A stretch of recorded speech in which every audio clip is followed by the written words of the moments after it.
Hi, I'm John Stevenson, and we're going to be looking at the book of Proverbs, part 2, in our continuing study of Old Testament literature and theology. We noted that chapters 1 through 9 give us an appeal to wisdom with 10 speeches. Now we're coming to these one verse maxims beginning in chapter 10 and going all the way to the end of chapter 29. Now, the first section of this, the Proverbs of Solomon, can be subdivided into three sections. We have the righteousness versus the wicked. There'll be other things there too, but that's going to be the overall theme. And then chapters 16 through halfway through chapter 22 will be living the wise life. And then finally, the last section will be words of the wise, chapter 22, verse 16, all the way to chapter 24, verse 34, end of chapter 24. And then we'll pick up chapter 25 with the next section. So, chapter 10, verse 1, notice we have the title, The Proverbs of Solomon. This marks off this is a new section. And now we begin with the Proverbs themselves. A wise son makes a father glad, but a foolish son is a grief to his mother. Notice father and mother, and that sort of reminds us a bit of the commandment, honor your father and your mother. And so this is right in line with that. Verse 2, ill-gotten gains do not profit, but righteousness delivers from death. And then verse 3, the Lord will not allow the righteous to hunger, but he will reject the craving of the wicked. So notice ill-gotten gains and hunger and craving. We're on to our first theme, and this involves a work ethic. You see, if ill-gotten gains don't profit, then maybe the thing that will profit is righteousness, proper work. Same thing with those that hunger and crave. If you do your work, then God provides. Continuing in that same theme, poor is he who works with a negligent hand, but the hand of the diligent makes rich. Do you see this principle that diligence, that is continuing, that is working and not quitting, enduring in your work, actually is a good thing. On the other hand, if you just are fly by night and you start something and then you don't follow through, that's not so good. Verse 5, he who gathers in summer is a son who acts wisely, but he who sleeps in harvest is a son who acts shamefully. So, you do the work when you need to do it, when you and notice the one who sleeps in harvest is one thing. If you sleep after you've done a hard day's work, or you've sown the crops, but now they have to grow, and now it's sleepy time. That's okay, but you don't want to be sleeping in the harvest. By the way, the harvest in Israel is not in the fall. The harvest in Israel is actually in the springtime, late spring. So a slight difference, but still the lesson is the same. Now we come to maybe a difference here. We're leaving that section on work for a moment. Blessings are on the head of the righteous, but the mouth of the wicked is, and notice I went from the righteous to the wicked to the righteous to the wicked. So I'm going to go back and forth on that. But notice this blessings on the head of the righteous, but the mouth of the wicked conceals violence. The memory of the righteous is blessed, but the name of the wicked will rot. And so I think already maybe we're speaking of speech. Notice the name. You speak a name. Uh, you use your mouth. When you bless, you do that with your mouth. The wise of heart will receive commands, but a babbling fool will be ruined. So notice these are all things that you say, and that's our new theme that runs through most of these verses. Verse 9, he who walks in integrity walks securely, but he who perverts his way will be found out. Okay, did we leave speech? If so, we're coming back to it. He who winks the eye causes trouble, and a babbling fool, here he is again, something you say, will be ruined. The mouth of the righteous is a fountain of life, but the mouth of the wicked conceals violence. So notice, once we pick up a theme, we run with it for a while. It might look like we depart from it briefly, and maybe for good, but the thing to do is to read the next few Proverbs and see if we return to it or if we're on to a new topic. Hatred stirs up strife, but love covers all transgressions. And so, again, that's seen, I think, maybe by what you say, um, hatred versus love. On the lips of the discerning, wisdom is found, but the rod is for the back of him who lacks understanding. And then wise men store up knowledge, but with the mouth of the foolish, ruin is at hand. So I think there's enough here to say we haven't really departed from that speech idea, things that you say, and wisdom in the use of your words. Now, verse 15, new section. A man's wealth is his fortress. The ruin of the poor is their poverty. So wealth and poverty. Now we're moving on to something new. Again, verse 16. The wages of the righteous is life, the income of the wicked, punishment. So what we've moved on now is to a financial theme. We went from words now, and over all of this has been righteousness and wickedness, but we've went from words now to finances. Verse 17, he is on the path of life who heeds instruction. Well, that sounds like we're back to words again. But he who ignores reproof goes astray. He who conceals hatred has lying lips. He who spreads slander is a fool. Wherein there are many words, transgression is unavoidable, but he who restrains his lips is wise. There's a time to speak, certainly, but there's a time to be quiet. And sometimes I'll ask my students, at what point do you find yourself with more regrets? The times when you should have spoken and didn't, or the times when you should have kept your mouth shut and did not? And usually most of my students say, yeah, I've gotten into more trouble when I should not have spoken, but I did. And that you see, when you're quiet, you can always take it back, and you can now speak. But if you speak, there's no taking words back. Now that they're out there, they're doing the damage. I think of James that talks about how the tongue is a deadly fire and a wild beast that's untamed. And I think the writer of the Proverbs has that same idea. So yes, we're back now to lessons in speech. We continue. The tongue of the righteous is as choice silver. The heart of the wicked is worth little. The lips of the righteous feed many, but fools die for lack of understanding.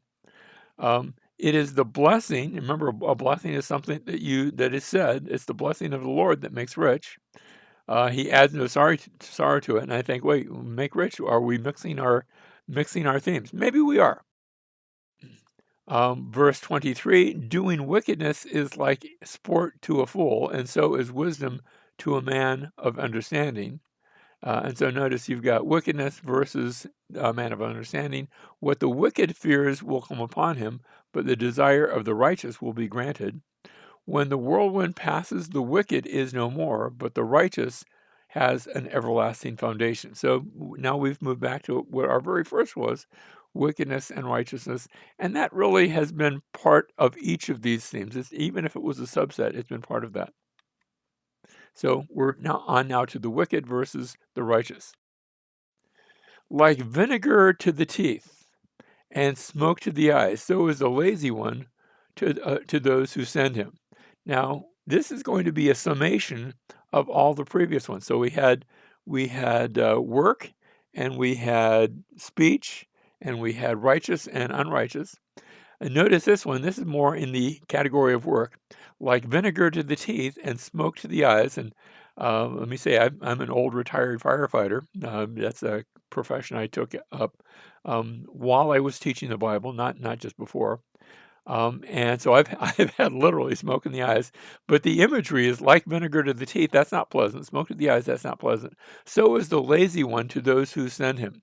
And anyone who's been a supervisor can attest that having a lazy worker, that's just not very pleasant.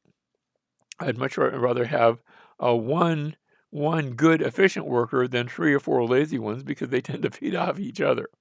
Verse 27, the fear of the Lord, and we've talked about the fear of the Lord already. The fear of the Lord prolongs life, but the years of the wicked shall be shortened. So notice I've got the fear of the Lord over against the wicked. And wickedness, as a rule, does not make you live longer. Now, there can be exceptions to this. We've already said that. But as a general rule, following the Lord is actually healthy for you. Sometimes I'll make the note, that somebody will be doing something bad, and I don't necessarily want to stand next to him in a thunderstorm. Now I'm being a little facetious, but still there's a certain truth to that. Verse 28: the hope of the righteous is gladness, but the expectation of the wicked perishes. Verse 29: the way of the Lord is a stronghold to the upright, but ruin, that same way of the Lord is ruin to the workers of iniquity. That is, God comes and God judges, maybe in this life, maybe in the next, but judgment does come. Verse 30: the righteous will never be shaken, but the wicked will not dwell in the land. The mouth of the righteous, and notice we've also got that speech idea. The mouth of the righteous flows from wisdom, but the perverted tongue will be cut out. So notice the mouth, the tongue. Verse 32: the lips of the righteous bring forth what is acceptable, but the mouth of the wicked is what is perverted. Now, we come to chapter 11, and we're not going to go every chapter. We're going to have to skip, or we'll never get through this. This is one class. We're trying to split up Proverbs into 3 sessions. We'll see if we are successful. I think we will be. Chapter 11, though, verse 1: a false balance is an abomination to the Lord, but a just weight is his delight. Now, they did not have dollar bills and even silver coins with a denomination printed upon it. That meant the value of things was always judged by its weight. And so notice a false balance versus a just weight. That's how you determined something's value. And it made it possible to cheat if you had a balance that was intentionally set up where it would give a wrong weight, as opposed to a just weight. Something that said it was 2 pounds and now it's really 2 pounds. That's a good thing. In other words, be fair in your financial dealings and in your business dealings with others. Verse 2: when pride comes, then comes dishonor, but with the humble is wisdom. Verse 3: the integrity of the upright will guide them, but the crookedness of the treacherous will destroy them. So all of these things is being fair and righteous and honorable in your dealings. That is right living but specifically in the working world, in the world of finance, the world of work, the world of dealing with employees and employers. Verse 4: riches do not profit in the day of wrath, but righteousness delivers from death. The righteous of the blameless will smooth his way, but the wicked will fall by his own wickedness. Now notice that term blameless, tamim. My sort of default translation, and that doesn't mean it's always the right way to go. Tamim, the perfections. Remember how that you had the Urim and the Thummim. And the Thummim is like a rendition of the term here, the blameless, the perfections. That was something that was used to determine the will of God. Well, you want to be blameless. That's the point here. The righteousness of the blameless will smooth his way, but the wicked will fall by his own wickedness. Wickedness has a tendency to bring itself down. It doesn't need a judge or something else to do it. It has a tendency to do it to itself. Verse 6: the righteousness of the upright will deliver them, but the treacherous will be caught by their own greed. Remember the story of Haman, the Agagite, back in the book of Esther, who builds the gallows, the place of execution, and then ends up being caught in his own place of execution. And that's the picture that we have here. Verse 7: when a wicked man dies, his expectation will perish, and the hope of strong men perishes. Now that's when you can stop and think about how that works. The wicked person is trying to get something. He's not trying to get something for the future. He's trying to get it now in this life, and once he dies, that's the end of it. But even the strong man. Now notice this, it's not necessarily contrasting the wicked versus the strong. Both of them are alike in this. You can be wicked and it won't lead you any good. You can be strong, and once you die, that's it. It's done. Your strength amounts to nothing. In fact, let me just say from experience, as you get older, your strength doesn't count so much anymore either. Verse 8, the righteous is delivered from trouble, but the wicked takes his place. So how does the wicked take the place of the righteous? In that trouble, where the righteous is taken out of the trouble, and then the person who is wicked finds himself sort of stuck in the same place with nobody to take him out. Verse 9, with his mouth, the godless man destroys his neighbor, but through knowledge, the righteous will be delivered. So notice I've been seeing a contrast between the wicked and the righteous. The wicked and the righteous, the strong man, I would suggest there is not necessarily a righteous person. And notice the neighborliness of this, or lack thereof.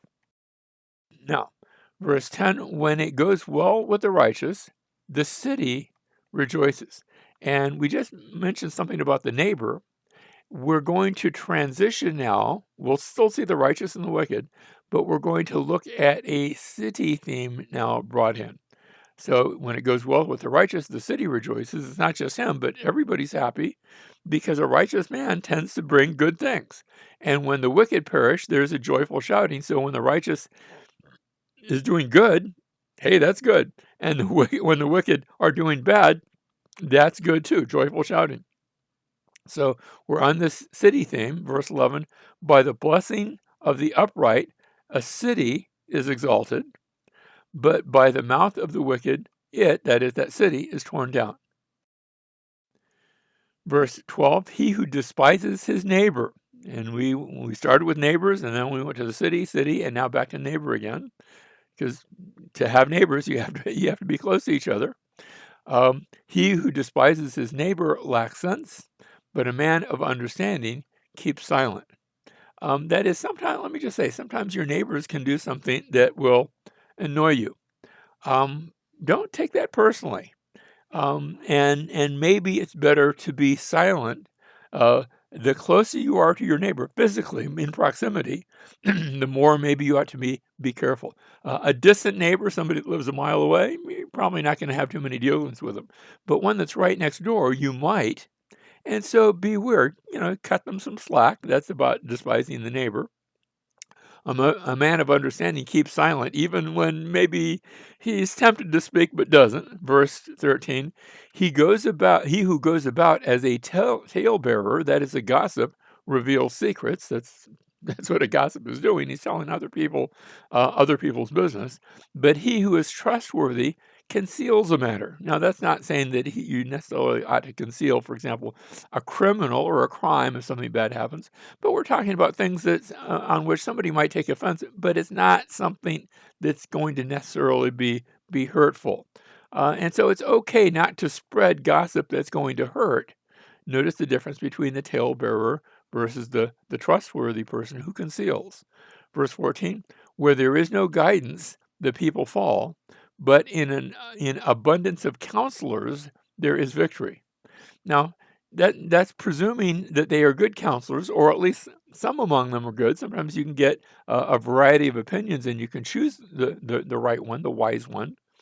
But guidance is good to have, especially knowledgeable guidance. So notice we've got the first section, verses 12 and 13, knowing when not to talk, when to be silent. But then I also have knowing this area where talking is good, getting guidance, getting counseling. That can be a good and positive thing. Verse 15, he who is a guarantor for a stranger. Now, a guarantor is somebody who says, look, they can take out a loan, and these days, I guess we do it by you co-sign it. That's the idea. They would do something similar there, where someone was wanting to borrow something, and you would say for somebody, that's okay, even if they can't make good on it, I will. That's the idea. Well, he who was a guarantor for a stranger, remember we were talking about when talking is good or is not. If it's a stranger, you don't know if they're going to make good on it. They might borrow something and then be off with it, and you're left holding the bag.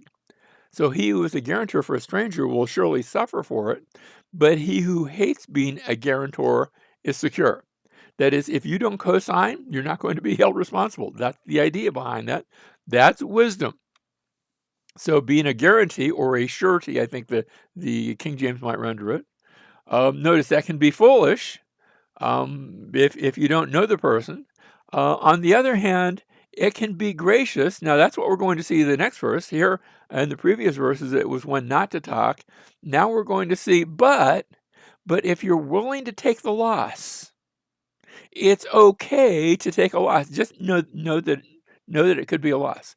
There have been times, let me say for the record, there's been times where I've loaned money to somebody, sometimes quite a bit, and I didn't know for sure that they were going to give it back, and frankly, it didn't matter because I was okay to suffer loss. I was okay to be, can I say it this way? I was okay to be gracious. By the way, there's other times where somebody was in need, and I pulled out money out of my wallet, and I just handed it to them, and they said, "Well, is this a loan?" I said, "Nah, just if you ever have more, then give it to somebody else in need." But no, there's no obligation, no strings attached, and I think there's a place for that as well. So here, a gracious woman attains honor, and ruthless men attain riches. Now, notice honor and riches are not the same thing. You can get honor for doing something that is good and gracious, but there might not be any monetary benefit from that, and that's okay. Ruthless men attain riches. Being ruthless is not a good thing.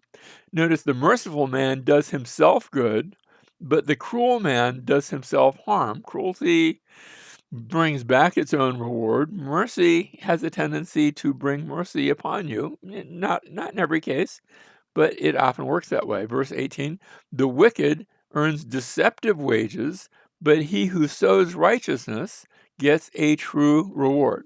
And frankly, I'd rather have the true reward than the deceptive wages. So notice, grace and mercy are good, and fair wages are also good. Verse 19, he who is steadfast in righteousness will attain to life. He who pursues evil will bring about his own death. Verse 20, the perverse in heart are an abomination to the Lord, but the blameless, notice perversity versus blameless, perversity would be evil, but the blameless in their walk are his delight. So notice perversity instead of blameless, perversity and evil, they're together, righteousness and blameless, they're together. Verse 21, assuredly, the evil man will not go unpunished. Now, I just want to pause and talk about that word that's translated assuredly. The Hebrew is yad lel yad, and your yad is your hand. So literally it's hand to hand, but don't think about hand-to-hand combat or anything like that. It's a figure of speech. Literally, hand to hand is, like we could say, shake on it. This is really true. You can take this to the bank. The evil man will not go unpunished. Just be assured of that. You have. I'm going to say it. I'm overly literal. Don't take this literally, but you have God's handshake on that. Let me put it that way. But the descendants of the righteous, the seed of the righteous, and we've seen that term seed used a lot going all the way back to Genesis chapter 3, the seed of the righteous will be delivered. So notice you've got the evil man versus the descendants of the righteous, the Zera Sadikim, the Sadikim is the righteous ones, the righteous, but it's plural. And like we said about Zerah, that's the seed. So seed of the righteous. Verse 22, as a ring of gold in a swine's snout. Now, swine, remember, that's a pig. As a ring of gold in a swine's snout, so is a beautiful woman who lacks discretion. You say, how does this one work? Well, these are things that clash. I've known people sometimes that would wear a shirt and a pair of trousers, a pair of pants, and the colors just like those do not go together. Well, these are things that don't go together. A ring of gold in a swine's snout, you don't put a ring, especially of gold, a valuable one, in the nose of a pig. And a beautiful woman, she might look beautiful, but who lacks discretion, that just doesn't go very well together either. So verse 16 described a gracious woman with honor. Remember, she was willing to give to those in need. Now we have a beautiful a woman without discretion, just the polar opposite. That's a bad thing. And this brings us now, remember we had the righteous and the wicked, chapters 10 through 15. Next, we're going to come to living the wise life, chapters 16 through halfway through chapter 22.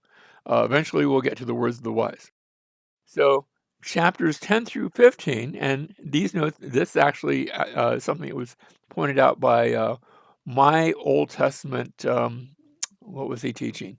My Old Testament theology professor, Dr. O. Palmer Robertson, delightful gentleman, still with us. He used to teach at the Uganda Bible College, but I hear he's back in the United States right now.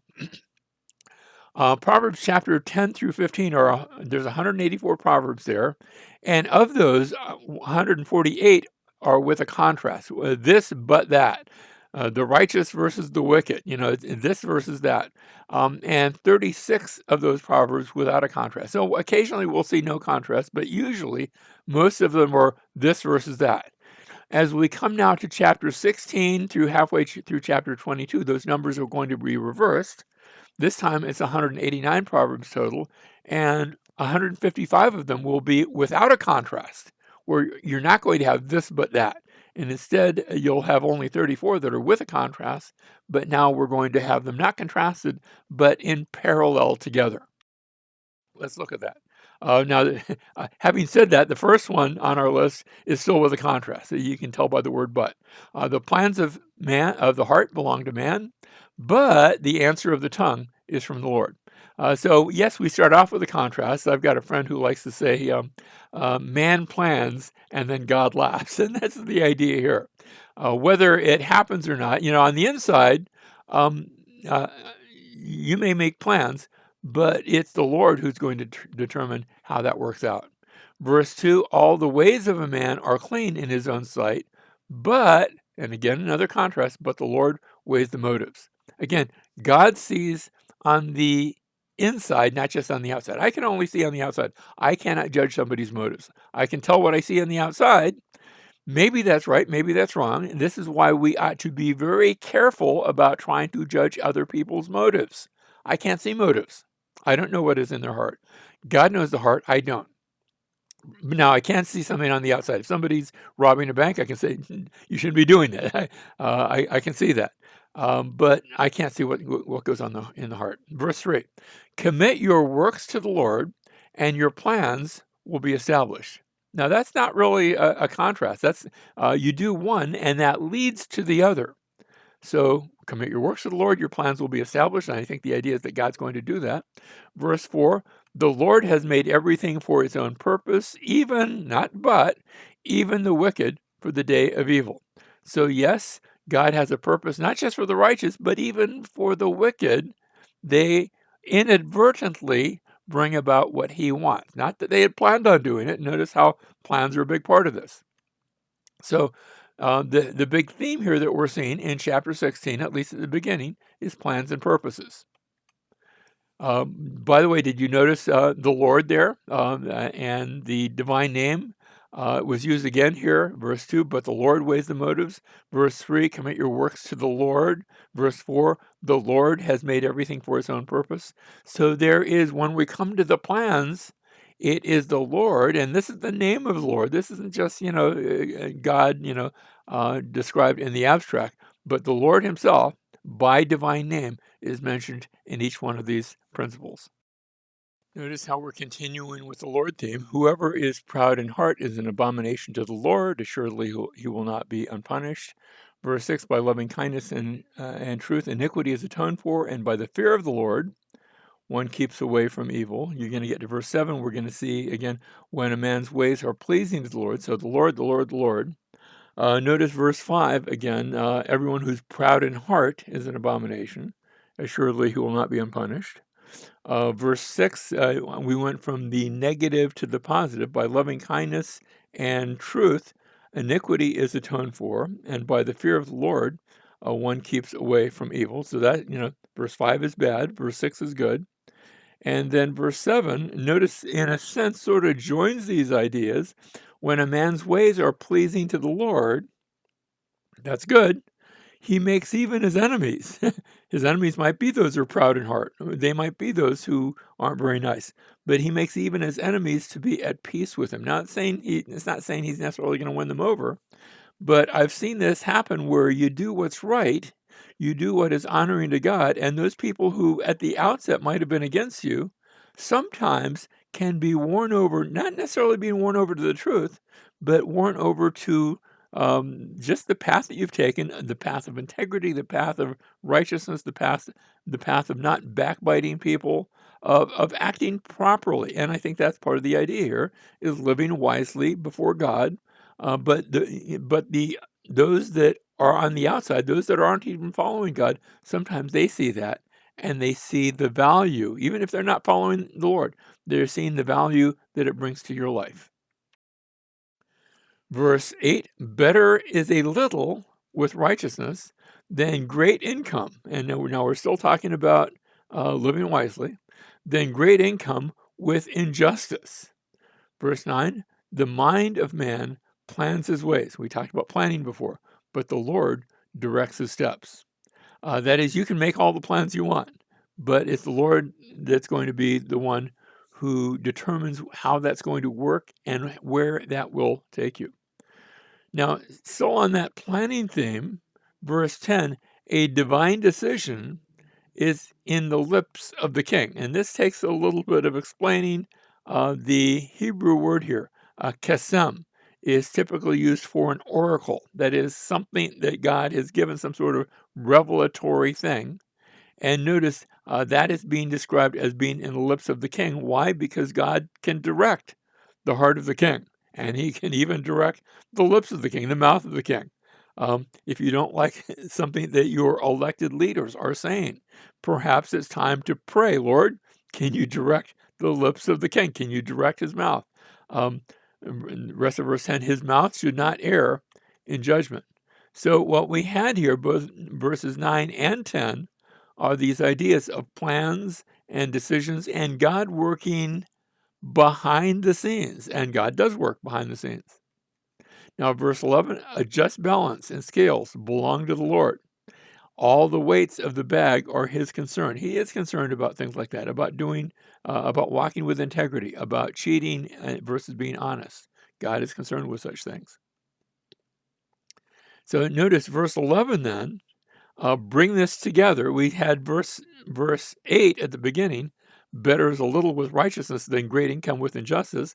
If you're using injustice to get what you want, and that brings us full scale down to verse 11, which is sort of saying the same thing, different terms, but saying the same thing. That get what you are going to get in business. It's okay to be successful in business, but don't do it by cheating, by doing wrong. Do it by living righteously, by having a good name, but not a good name in name only, but a good name that's there because you have been, because you have actually used integrity, because you have walked in integrity.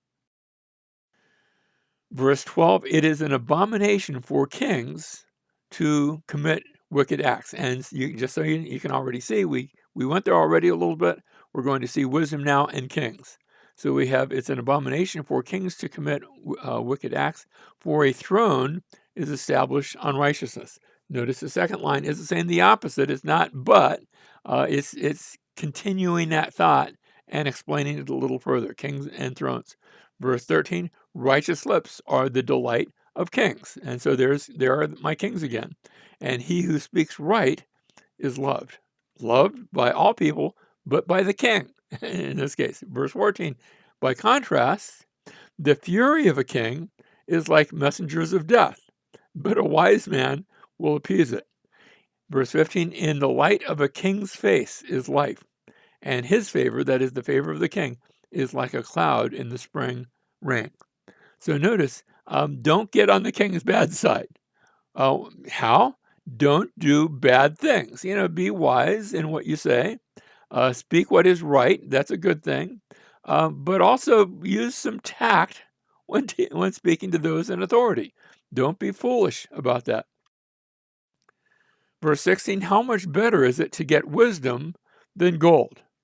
And to get understanding is to be chosen above silver. You can't buy that sort of wisdom. Verse 17, the highway of the upright is to depart from evil. He who watches his way, that's another term for highway, the route you're taking. He who watches his way preserves his life. So notice we're now to the way of wisdom, the road to wisdom. Still in the same idea, pride goes before destruction, and a haughty spirit before stumbling. Pride can take you down, and it can take you down in a hurry. Verse 19, it is better to be humble in spirit, and so notice the way of wisdom we're going to see leads to humility. It's better to be humble in spirit with the lowly than to divide the spoil with the proud. Pride can take you in a bad way. Humility, not so much. Verse 20, he who gives attention to the word will find good. Attention to the word, that's actually, again, the word teaches you how to be humble. And blessed is he who trusts in the Lord. Let me say, if you're trusting in the Lord, you're not trusting in yourself. If you're trusting in yourself, that's a pride thing. If you're trusting in the Lord, that is the path to humility. So we haven't changed topics. We're on the same topic. Verse 21, now we're coming to wise words. The wise in heart will be called understanding, and sweetness of speech, you see the words there, increases persuasiveness. That is, yes, you want to be right, but you want to be right in a way that captures not just the mind, but the heart as well. You can win an argument and still lose the person, and that's not being very persuasive. Verse 22, understanding is a fountain of life to one who has it, but the discipline of fools is folly. So notice understanding again. You had understanding in verse 21, understanding in verse 22. And now in verse 23, the heart of the wise instructs his mouth and adds persuasiveness. Remember how we saw the persuasive idea back in verse 21? So adds persuasiveness to his lips. It's one thing to sort of beat somebody into persuasiveness, but that's not really going to work. You need to carefully speak in such a way that is winsome in order to win. How did the old book say? To win friends and influence people. Well, I think we are called to influence people toward the gospel, not just for what we want, but for what the Lord wants. Verse 24, pleasant words, still in wise words, pleasant words are a honeycomb, sweet to the soul and healing to the bones. Make your somebody said make your words sweet because tomorrow you might have to eat them. But I think the idea is that yes, you can speak in a way that is winsome and win people both by your persuasive argument, but also by not having to argue, by winning them over by way of understanding. Notice sweet to the soul and healing to the bones. Now, that term pleasant words, translation is great. I just want to point out the pleasant part. Emri is the word for Gomer's words, but Naam is the word for pleasant. And we saw a character back in the book of Ruth by the name of Naami, or we said Naomi. Same term here, same word. So I just thought I would pleasantly point that out. Verse 25, there is a way that seems right to a man. We're going to foolish words. There's a way which seems right to a man, but its end is the way of death. It seems right, but it's not. Verse 26, a worker's appetite works for him, for his hunger urges him on. Now, the term appetite, nefesh, is the word we usually translate soul or life, but literal. Now, when we translate it soul or life, we're speaking figuratively. Literally, it refers to the throat. Have you ever seen this image where somebody takes their finger and sort of draws it across their throat as a picture of somebody that's going to die? Like he's dead. Um, and that's the idea here. Is like if your throat's gone, so your life is gone. So a worker's throat, soul, appetite, works for him for his hunt. But I want you to catch the figure of speech. For his hunger urges him on. A worthless man digs up evil, while his words are like scorching fire. So there are those whose words are not wise. They just end up destroying everything. Remember James chapter 3 talks about the tongue is a restless evil and it can burn up whole forests. That's the picture here. Verse 28, here's one of the ways that takes place. A perverse man spreads strife, and a slanderer, that's somebody who speaks untrue things about others, separates intimate friends. So watch out for those people. Actually, it's a warning. Stay away from those people. There's some people you just don't want to have them talking to you or about you, because whatever is going to come out is going to be a deadly poison that's going to burn up relationships and just destroy people. Still on foolish words, verse 29, a man of violence entices his neighbor and leads him in a way that is not good. Notice by what he says, he's trying to get other people to participate in his violence. Verse 30, he who winks his eyes does so to deceive perverse things. Now, maybe you can wink in a way that's not perverse, but this is the figure of speech here. It captures that idea where he's planning on saying something that's not true, and he knows it. He who compresses his lips, that is, we have an expression, he's speaking out of both sides of his mouth. That's not literal, it's a figure of speech. It means that you're saying something to one person and something very different to another, and there's some lies going on. Compresses his lips, brings evil to pass. Verse 31, a gray head. Now we're on to a new, actually, this is a conclusion. We're going to conclude this section. A gray head is a crown of glory. It is found in the way of righteousness. And this is the idea, not that gray hair makes you righteous, but that hopefully, if you've been walking in a righteous way, and let me just say, I'm at the stage in life where my hair is starting to go gray. It's been headed in that direction for a while now. That's not a bad thing. That's a good thing, as long as I've been walking righteously the entire way. Verse 32, he who is slow to anger is better than the mighty, and he who rules his spirit than he who captures a city. So yes, gray hair, living a long time, that's not a bad thing. As long as you are being slow to anger and ruling your spirit throughout, that's a way to get gray hair, not in a bad way, but in a longevity sort of way, living a long time. Verse 33, the lot is cast into the lap, but its every decision is from the Lord. Now notice these concluding arenas. We saw the way of righteousness, we saw the way of speech, and both good and bad. But this last one is telling us that God is in control of even these things that might be considered chance happening. The lot, that's like flipping a coin. It's like casting the dice. You cast it, but God's really in control, even those things that look to us to be chance happenings. God is in control of all of it. And now I'm jumping here. We were in chapter 16. I'm jumping here toward to the end of our section. We've still got a ways to go. Drive out the scoffer, and we're talking about speech again. Drive out the scoffer, and contention will go out. Even strife and dishonor will cease. He who loves purity of heart and whose speech is gracious, the king is his friend. The eyes of the Lord preserve knowledge, but he overthrows the words of the treacherous man. So we see all of these things that you say. Here's another one. The sluggard says, there is a lion outside. I will be killed in the street. And you say, what's that about? How is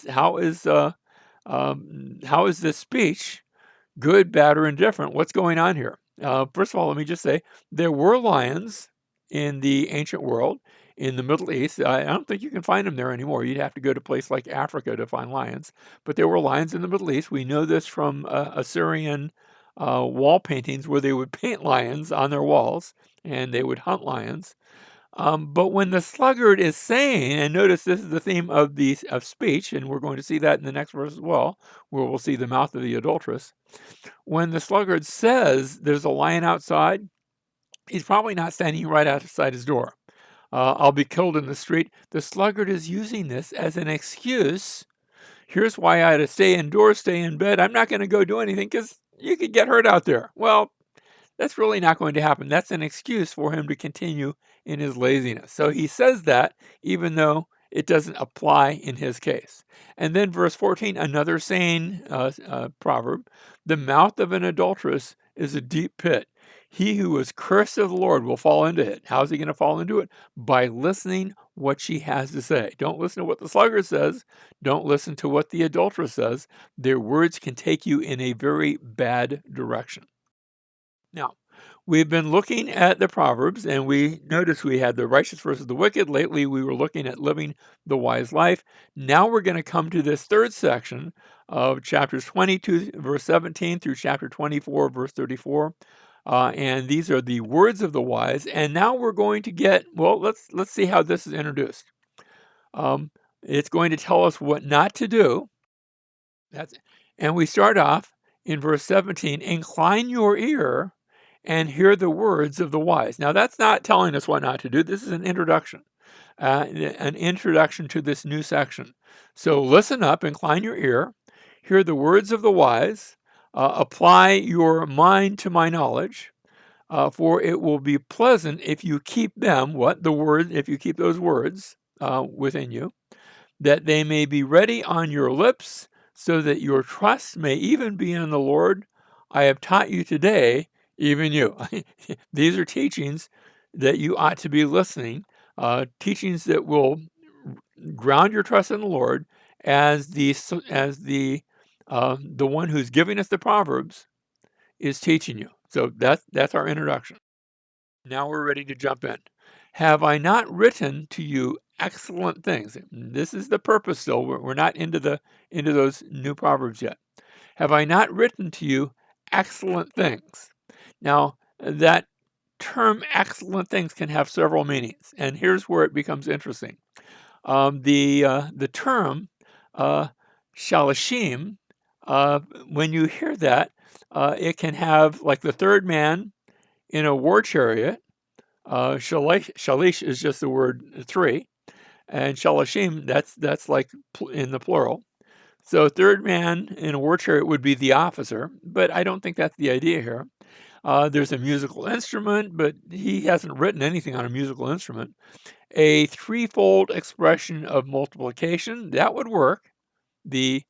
I've written to you in threes, and you actually have this idiom, 3 days from now, shilashom is, that's actually a figure of speech. I've written to you up to now, we could say, and that would work.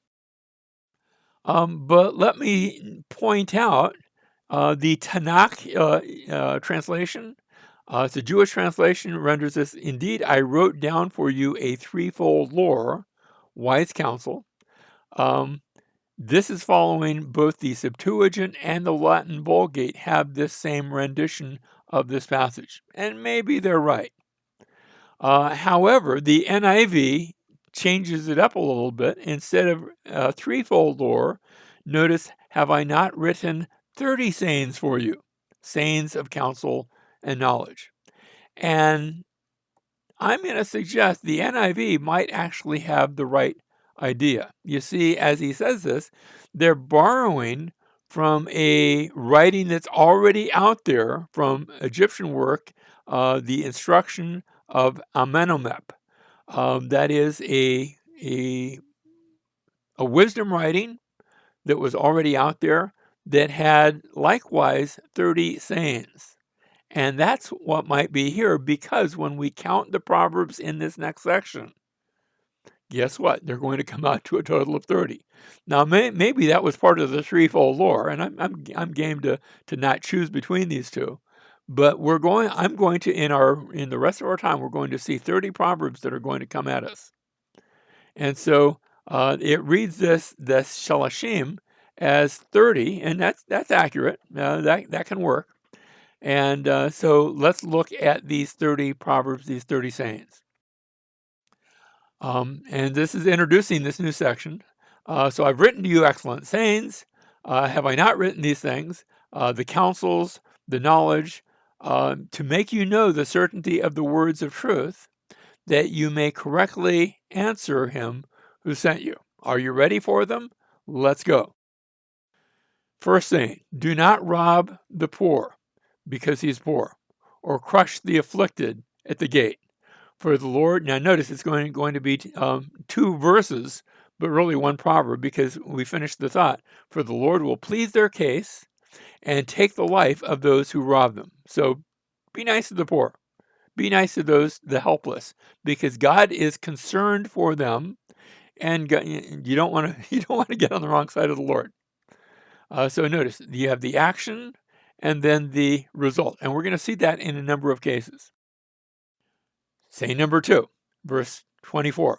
Do not associate with a man given to anger, or go with a hot-tempered man. Why? That's the action. Here's the result. Or you will learn his ways and find a snare for yourself. Let me just say, bad behavior can rub off. I like to think good behavior can too. I would hope that's the case. But here the point is not the good behavior, but the bad behavior. You associate people with people like that, you can get into trouble both by their anger, but also by picking it up for yourself. That was saying number 2. Saying number 3, do not be among those who give pledges. So notice there's a not, those who give pledges, among those who become guarantors for debts. We already see this. Be careful with whom you enter into business dealings with, because if you pick up their debt, it may become your debt. If you're able to pay, and it doesn't matter, that's one thing, but you don't want to be enslaved. You don't want to be overly burdened in a bad way. And notice this is especially, that's the action. Verse 27, if you have nothing with which to pay, why should he take your bed from under you? That's the result. So it's one thing if you have money to spare and you can give away money, and it's okay if you don't give it back. There have been a number of times where I've done that thing, and that's okay. Nothing wrong with that. But don't be in that position if you can't pay. Notice you don't want to lose your bed, your house, your car, whatever was the surety against that loan. Fourth saying, do not move the ancient boundary which your fathers have set. That's the idea of, what's yours is yours, but don't go trying to take something else, changing boundary lines. Now, these days they're down in City Hall, so that's not going to happen very easy. But still, somebody could try to take your possessions in some way. Don't be you doing that sort of thing. Verse 29, do you see a man skilled in his work? He'll stand before kings. He will not stand before obscure men. And I think these two are related. So notice you've got the action. Don't move the boundary. The result, he's going to stand before kings. Notice he's going to stand before kings. If you do something unrighteous, then you might be the one hauled into court, hauled before the king, hauled to give an accounting of your illegal actions. You see, if we just looked at verse 29 by itself, we might think that that's just about being skilled in work and so on. Well, in context, it's a bit more than that. It can include that, but be careful. Read the whole context of this. Now, we have the 5th saying, when you sit down to dine with a ruler, consider carefully what is before you. So here's the situation. You dine with a VIP. And that can be a good thing. It can be a bad thing. On the one hand, he's a VIP. He's got lots of money for food and things like that. But be careful that you don't put a knife to your throat if you are a man of great appetite. Do not desire his delicacies, for it is deceptive food. He might not be willing to part. Don't take more than has been offered. Just be careful. 6th saying, verses 4 and 5, do not worry yourself to gain wealth. Now, it's not saying you can't gain money, but don't kill yourself over that. Don't be a workaholic. He says, cease from your consideration of it. Gaining wealth, again, if you work and you get money and you pay your bills, that's great. But we're talking about more than that. Verse 5, for when you set your eyes on it, it is gone. I think that's just funny. Notice the action is worrying yourself to gain wealth. The result, you decide that's what you're going to go for. That's what I'm climbing the ladder of success to find out that finally, and then you find out the ladder of success is leaning against the wrong wall. For wealth certainly makes itself wings, like an eagle that flies toward the heavens. Money, if it is an uncertain master. You try to give your life making money, and you will give your life, but money can come in one way and out the other. It can come by bad financial dealings. It can come by taxation. It can come when somebody comes in and steals it. It can come when a hurricane shows up and blows your house away. So don't make your life about getting money. That's just, it's not, can I say it this way? It's not worth it. Seventh saying, verses 6 through 8, do not eat the bread of a selfish man. Now that's sort of related to the last one, or desire his delicacies. For as he thinks within himself, so he is. He says to you one thing, he says eat and drink, but his heart is not with you.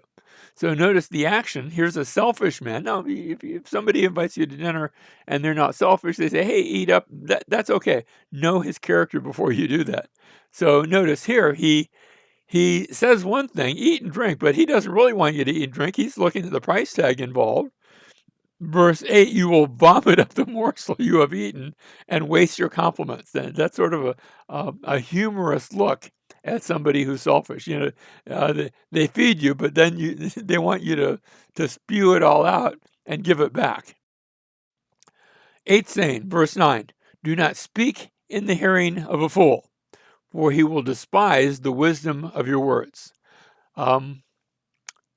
There are times where you just can't convince a foolish person of what is right, and it's better to quit trying. Now, wisdom is knowing the difference, knowing whether he is there or not. But it's it's a little bit like playing in the mud with a pig. The pig enjoys it, and you're just going to get muddy. So be careful about that. Use your words wisely. Chapter 7 and verse 6 of Matthew, Jesus says something very similar. He says, do not give what is holy to dogs, and do not throw your pearls before swine, or they will trample them under their feet and turn and tear you to pieces. He's speaking in context about judgment. Don't judge, but if you do judge, judge with a righteous judgment. Don't judge lest ye be judged. And in context of that, don't give judgments.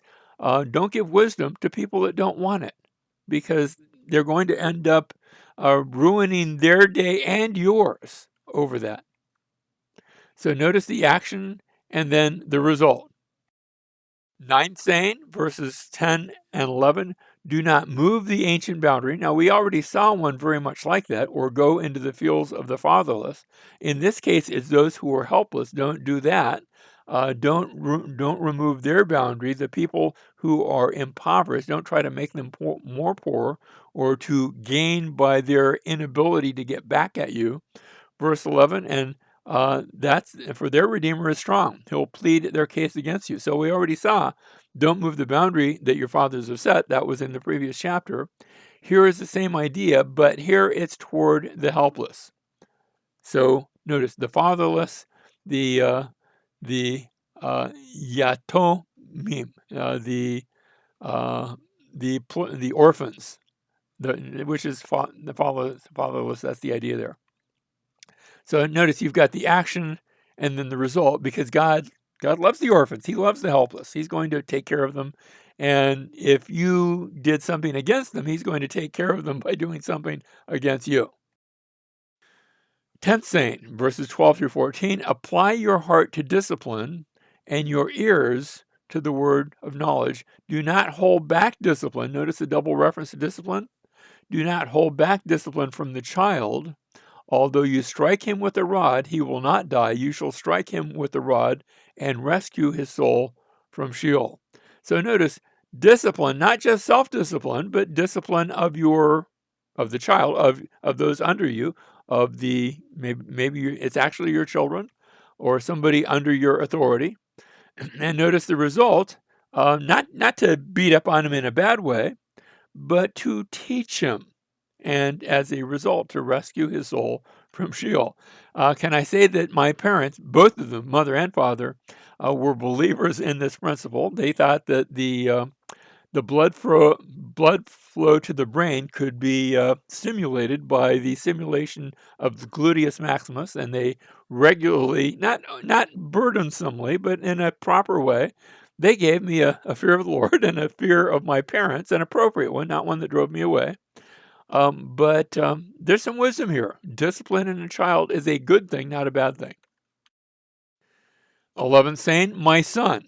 Now, we haven't heard of my son in a while, but so here it is.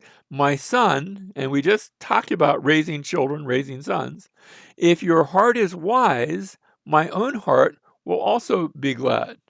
So notice a heart thing, and my innermost being will rejoice when your lips speak what is right.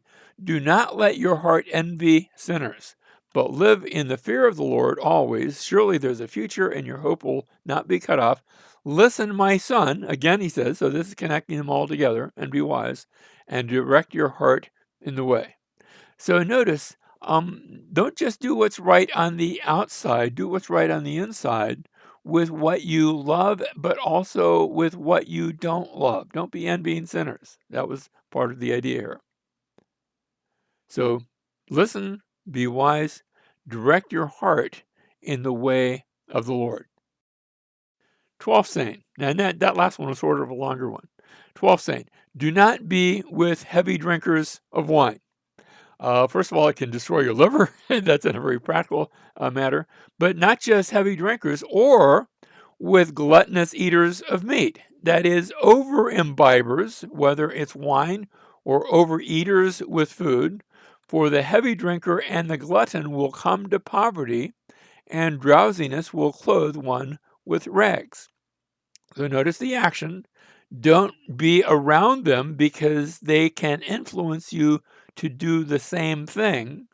And the result, that has a tendency to lead to poverty. Now, poverty might be a health issue. I just mentioned your liver. That's actually a sad thing when that takes place.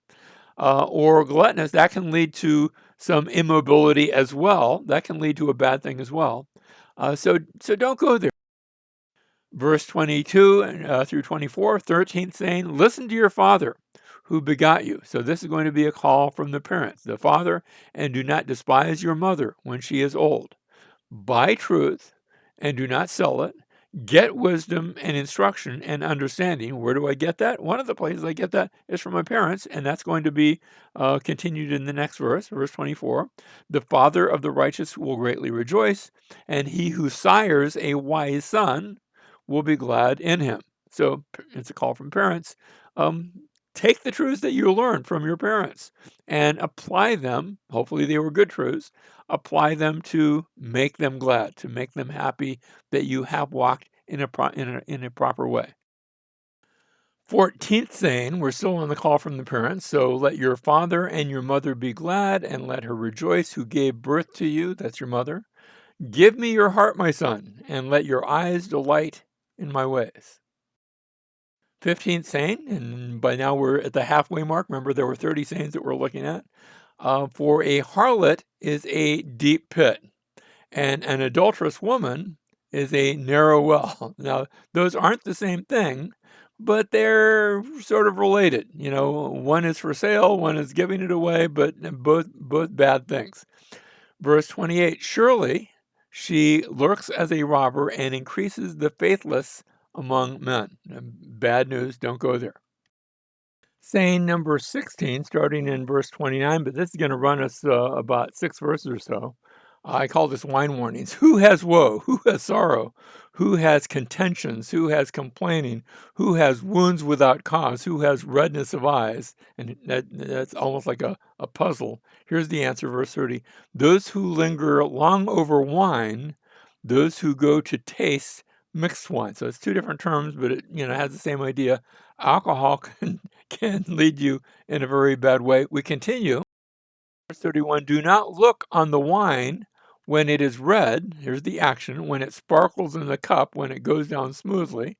Now, I'm not a wine drinker, so I can't really, speak to that. Verse 32, at the last, it bites like a serpent and stings like a viper. your eyes will see strange things and your mind will utter perverse things. And you don't want to go there. Keep your eyes seeing what's really there, not strange things. Keep your mind centered on good things. So notice that's the result, but we're going to continue with the result in the next few verses. Still result here. And you will be like one who lies down in the middle of the sea, or like one who lies down on the top of a mast.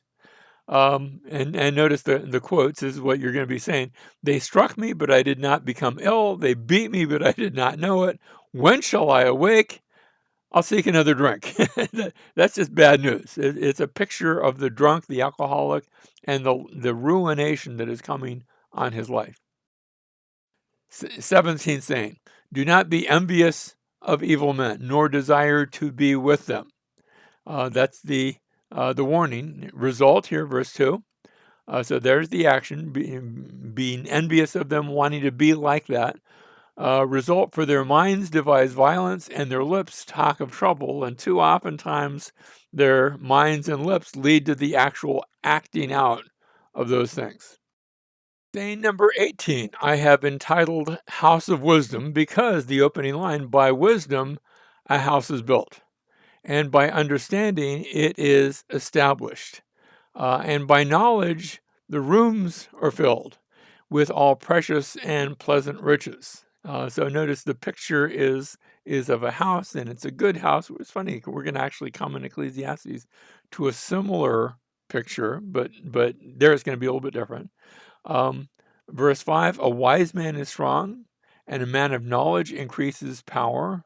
For by wise guidance you will wage war, and in abundance of counselors there is victory. So notice wisdom. Wisdom is the thing that builds your house, that builds your life, and gives you strength and guidance and counsel, and ultimately victory. Next, we go from the house of wisdom to the place of folly. Wisdom is too exalted for a fool. He does not open his mouth in the gate. One who plans to do evil, men will call a schemer. The devising of folly is sin, and the scoffer is an abomination to men. So these are all actions of the fool. Verse 10, if you are slack in the day of distress, your strength is limited. And let me say, the day of distress, the day of judgment, the day when there's a reckoning, that eventually comes. Now, saying number 20 and 21 are going to be, notice I've entitled the question, and we'll see this introduced here. Deliver those who are being taken away to death, and those who are staggering to slaughter, oh, hold them back. Now, how do we do that? And what's the danger? In wherein lies the danger that's leading to death? We see this in the 21st saying, if you say, see, we did not know this, does he not consider it who weighs the hearts? Who's the one who weighs the hearts? That's the Lord. And does he not know it who keeps your soul? Who keeps your soul? The Lord. And will he not render to man according to his work? So notice that last section, will he not render to man according to his work? We see that echoed in Romans chapter 2 and verse 6. That's actually going to be quoted as the Lord who does render to man according to his work. There is a judgment coming. I'm not sure how clearly it had been revealed to the writer at this time, but there's a judgment coming, and we must all stand before the judge who makes all things right. The 22nd saying, my son, eat honey, for it is good. Yes, the honey from the comb is sweet to your taste. Now, notice I put this as a call to wisdom. That's because verse 14, I think, explains the imagery in verse 13. Verse 14 says, know that wisdom is thus for your soul. If you find it, then there will be a future and your hope will not be cut off. I think honey in its sweetness, it's not just saying eat dessert first. I think it's saying that's a picture of wisdom. Make sure that you get the sweetness of that wisdom. 23rd saying, do not lie in wait, O wicked man, against the dwelling of the righteous. Do not destroy his resting place. For a righteous man falls 7 times and rises again, but the wicked stumble in time of calamity. So notice as the action, here's what it's not to do. Here's the result, because the righteous is going to get up, and then you're going to be in trouble. It might be through his hand, it might be through the Lord's hand. But when the wicked falls, there's nobody to pick him up, not even the Lord. 24th saying, do not rejoice when your enemy falls. We were just talking about falling. Do not rejoice when your enemy falls, and do not let your heart be glad when he stumbles. So that's the action. Or the Lord will see it and be displeased and turn his anger away from him. Now, notice what it's saying. Um, Let me just say, I don't have a lot in the way of enemies, so I can't really, I find it hard to identify with this. But what it is saying is, if God judges, then send back and let God judge. You don't get involved in that, even to the extent of saying, Lord, that was great, get him some more. No, because actually, in that arrogance, in that attitude of arrogance, you might find yourself being judged. So be careful there. Judgment is his, and you're not called to necessarily be the cheerleader of God's judgment. So be called there. Beware there.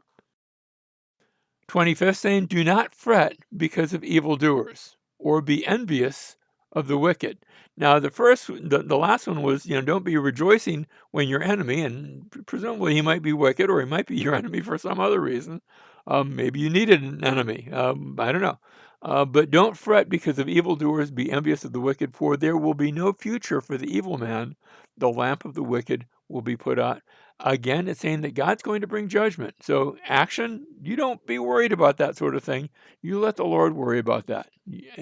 God will take care of things in their good time. 26 saying, we're coming down to the end. My son, fear the Lord and the king. Do not associate with those who are given to change. Now, that's a little odd. Does that mean that change is a bad thing? I don't want to say necessarily true, but it can be. You see, change is change, and it's change from something other than what you have now. And unless you know all the ramifications, you don't know, is it going to be good or is it going to be bad? Notice verse 22, for their calamity will rise suddenly. And who knows, I call that the who knows principle, who knows the ruin that comes from both of them. So notice the action, fear the Lord and the king, and don't associate with those who are given to change against the Lord or against the king. Now, let me say that I live in a country where we have not kings, but we have free elections of leaders. It's okay to be involved in elections.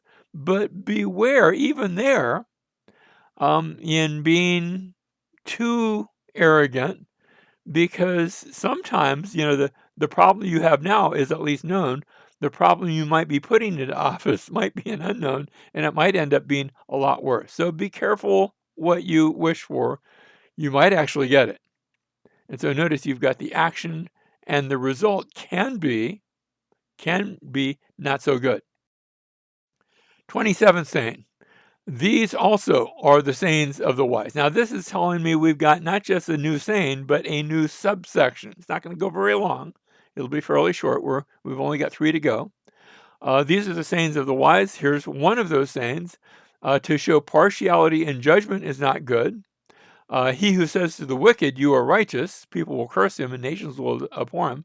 So it's bad, both partiality and judgment is bad, but also an unjust judge who looks at wrong and says, yeah, it's okay. That's not a good thing. Verse 25, but to those who rebuke the wicked, notice there's one who curses, those who rebuke the wicked will be a delight, and a good blessing will come upon them. So notice one leads to a curse, the other leads to a bless. It's okay to say to wrong action, that's wrong action. Nothing wrong with that. People will agree with you, hopefully. Verse 26, he kisses the lips who gives a right answer. So notice there can be good change, there can be bad change. These are additional sayings of the wise. Choose the right one. Choose that which is good. Don't choose that which is bad. 28th saying, prepare your work outside and make it ready for yourself in the field. Afterward, then, build your house. Now, this is a tough one. What's the idea here? Prepare your work outside and make it ready for yourself in the field. and then build your house. Well, there's a time to build, but there's a time when your house isn't built yet. So this can be telling us that preparation pays off. It's okay to get ready for the work before the work starts. Preparation pays off. 29th saying, do not be a witness against your neighbor without cause. Now, it's okay to be a witness against your neighbor. You saw your neighbor committing a crime, he robbed a bank, he murdered. It's okay to say so, but not without cause. And do not deceive with your lips. So speak the truth. It's saying in both of these, speak the truth. Do not say, thus I will do to him as he's done to me. I will render to the man according to his work. So remember, vengeance is Lord. Vengeance isn't yours. So don't be seeking to be the final judge and arbiter. God is that. That's his action, not yours. Now, Proverbs chapter 24, verse 12 has that same idea, and we've already seen that. We come now to the very last one. This is the sluggard. We've seen him before. This is our 30th observation, our 30th section. I passed by the field of the sluggard and by the vineyard of the man lacking sense, and behold, it was completely overgrown with thistles. Its surface was covered with nettles, and its stone wall was broken down. When I saw, I reflected upon it. I looked and received instruction. And here's the proverb: a little sleep, a little slumber, a little folding of the hands to rest. Then your poverty will come by as a robber. And we saw this back in chapter 6, verses 9 through 11. Notice your poverty will come as a robber, your want like an armed man. And the idea here, the lazy person is stealing from no one but himself. Because really, he's going to impoverish himself by his laziness. Don't go there. Laziness brings its own reward. The King James renders this last verse, so shall thy poverty come as one that travaileth, and thy want as an armed man. So it's essentially the same idea. The NIV changes the wording, but not the meaning. I think the the meaning is the same in each case. And poverty will come on you like a thief, and scarcity like an armed man. That is, you're only stealing against yourself when you're lazy. So stop stealing against yourself. Work hard, work smart, diligent work, intelligent work. Those can go a long way. We'll see the rest of the Proverbs in the next section, where we'll take it all the way to the end of the book.